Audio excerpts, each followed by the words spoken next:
To find out what it means to Australia's Greek community, our reporter James Bennett joins us now from a cake shop in the heart of Melbourne's Greek Strip. Over to you, James. Good morning, Michael. Well, of course, Melbourne is considered one of the biggest Greek communities outside of the country itself. So I'm joined this morning by Bill Papastergiadis, the president of the Greek Orthodox Community of Melbourne.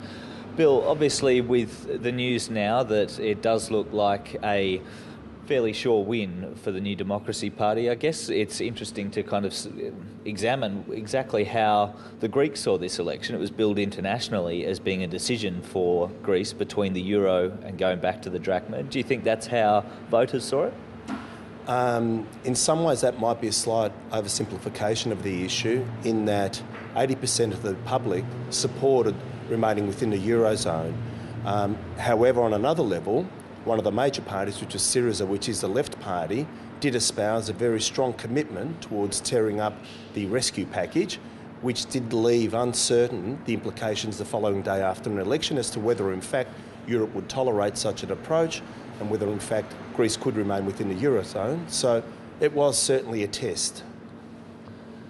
There was one New Democracy supporter which I saw out of an exit poll saying Greeks vote with emotion rather than reason. Is that again the same sort of simplification, do you think, in terms of obviously what the decision was that they're facing?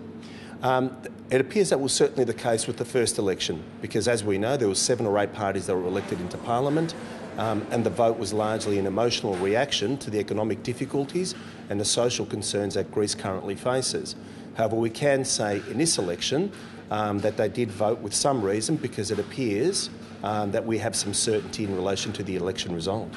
You've been speaking to broadcasters in Greece overnight, and you have some news on the likely outcome of that coalition.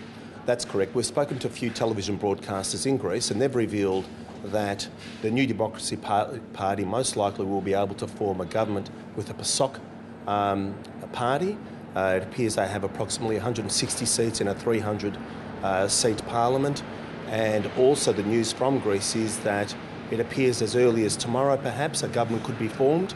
These two parties had as their central platform remaining within the European zone and sustaining the current rescue package as it is, with some modifications to assist on the austerity components of it.